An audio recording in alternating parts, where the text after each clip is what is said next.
ನೂತನ ಶಟಸ್ಪಥ ರಾಷ್ಟ್ರೀಯ ಹೆದ್ದಾರಿ ಕಾಮಗಾರಿ ಪೂರ್ಣಗೊಂಡ ಬಳಿಕ ಸಾರಿಗೆ ಬಸ್ಸುಗಳು ಸರ್ವಿಸ್ ರಸ್ತೆಯಲ್ಲೇ ಸಾಗಬೇಕೆಂಬ ನಿರ್ದೇಶವಿದ್ದರೂ ಕಾಸರಗೋಡು ಮಂಗಳೂರು ರೂಟಿನ ಕೇರಳ ಹಾಗೂ ಕರ್ನಾಟಕ ಸಾರಿಗೆ ಬಸ್ಸುಗಳು ಸರ್ವಿಸ್ ರಸ್ತೆಯನ್ನು ಉಪೇಕ್ಷಿಸಿ ಪೈಪೋಟಿಯೊಂದಿಗೆ ರಾಷ್ಟ್ರೀಯ ಹೆದ್ದಾರಿಯಲ್ಲೇ ಸಾಗುವುದು ಸ್ಥಳೀಯ ಪ್ರಯಾಣಿಕರಿಗೆ ಭಾರಿ ಸಮಸ್ಯೆಯಾಗಿ ಪರಿಣಮಿಸಿದೆ.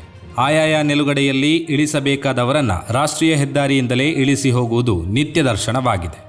ಬಳಿಕ ಪ್ರಯಾಣಿಕರು ಸರ್ವಿಸ್ ರಸ್ತೆಗೆ ಬರಲು ಹರಸಾಹಸ ಪಡಬೇಕಾಗುತ್ತದೆ.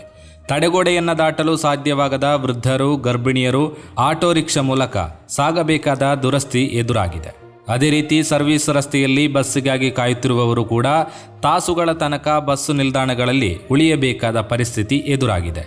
ಈ ಬಗ್ಗೆ ಸಾರಿಗೆ ಇಲಾಖೆ ಹಾಗೂ ಪೊಲೀಸರಿಗೆ ದೂರು ನೀಡಲಾಗಿದ್ದರೂ ಚಾಲಕರು ಅವರದ್ದೇ ಆದ ಚಾಳಿಯನ್ನು ಮುಂದುವರಿಸುತ್ತಿರುವುದಾಗಿ ಸ್ಥಳೀಯರು ಹೇಳುತ್ತಿದ್ದಾರೆ. ಇದರಂತೆ ಪೊಸೊಟ್ಟು ಸರ್ವಿಸ್ ರಸ್ತೆಯಲ್ಲಿ ಸಾಗದ ವಾಹನಗಳನ್ನು ತಡೆದು ನಿಲ್ಲಿಸಿ ಪ್ರತಿಭಟಿಸಿದ ಸ್ಥಳೀಯರು ಆ ವಾಹನಗಳನ್ನು ಹಿಂದಕ್ಕೆ ಕಳುಹಿಸಿ ಸರ್ವಿಸ್ ರಸ್ತೆಯಲ್ಲೇ ಕಳುಹಿಸಿದರು. ಪ್ರತಿಭಟನೆಯಲ್ಲಿ ಭಾಗಿಯಾದ ಸ್ಥಳೀಯರು ತಮ್ಮ ಅಭಿಪ್ರಾಯವನ್ನು ಹಂಚಿಕೊಂಡರು. ബസ് ഒരാഴ്ചയായി ഇപ്പോൾ ഞങ്ങൾ കംപ്ലൈൻറ്റ് RTOക്കും മഞ്ചേശ്വരം പോലീസ് സ്റ്റേഷനിലെല്ലാം കംപ്ലൈൻറ്റ് കൊടുത്തിട്ട് ജനങ്ങളെല്ലാം കാത്തു നിൽക്കുന്ന സർവീസ് റോഡിലാണ്. അപ്പോൾ ഈ KSRTC ബസ്സെല്ലാം പോകുന്നത് സ്പീഡ് ട്രാക്കിലാണ് പോകുന്നത്. അതുകൊണ്ട് ഇന്ന് നാട്ടുകാരെല്ലാം കൂടിയിട്ട് എക്സ്പ്രസ്സിൽ പോകുന്ന ബസ്സിനെല്ലാം സർവീസ് റോഡിലേക്ക് ഞങ്ങൾ തിരിച്ചയച്ചുകൊണ്ടുണ്ട്. എന്നാലും ബസ് എന്തും സർവീസ് റോഡിൽ വരുന്നില്ല. ഒന്നാമത് അപ്പുറത്തേക്ക് ഇപ്പുറത്തേക്ക് കടക്കാനും ഇത് സൗകര്യമില്ല, നല്ല ബുദ്ധിമുട്ടാണ്. രാത്രി കാലങ്ങളിലെല്ലാം സർവീസ് റോഡിൽ വരുന്ന ബസ് ഹൈവേയിൽ വന്നിട്ട് പകുതിയിൽ വിട്ടിട്ട് പോകുന്നു ബസ്.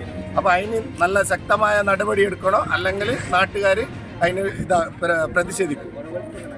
ಸಾರ್ವಜನಿಕರ ಸುರಕ್ಷತೆಯೇ ಮುಖ್ಯ. ಆದುದರಿಂದ ಸಾರಿಗೆ ಬಸ್ಸುಗಳು ಸರ್ವಿಸ್ ರಸ್ತೆಯಲ್ಲೇ ಸಾಗಬೇಕು ಎಂದು ಒತ್ತಿ ಹೇಳಿದರು. ಸಾರ್ವಜನಿಕರಿಗೆ ಅನುಕೂಲತೆ ಮತ್ತು ಸುರಕ್ಷತೆಯನ್ನು ಗಮನದಲ್ಲಿಟ್ಟುಕೊಂಡು ಬಸ್ಸುಗಳು ಸರ್ವಿಸ್ ರಸ್ತೆ ಮೂಲಕವೇ ಸಾಗಬೇಕೆಂದು ಅವರು ಒತ್ತಾಯಿಸಿದರು. ಕೆಲ ದಿನಗಳ ಹಿಂದೆ ಕುಂಜತ್ತೂರಿನಲ್ಲಿಯೂ ಇದೇ ರೀತಿಯ ಪ್ರತಿಭಟನೆ ನಡೆಸಲಾಗಿತ್ತು. ಸ್ಥಳೀಯರು ಪ್ರತಿಭಟನೆ ಮೂಲಕ ಬಸ್ಸುಗಳ ಸಂಚಾರ ಸರ್ವಿಸ್ ರಸ್ತೆಯಲ್ಲೇ ಸಾಗಬೇಕೆಂಬ ಒತ್ತಾಯ ಮತ್ತೆ ಗಮನ ಸೆಳೆಯುವಂತಾಗಿದೆ.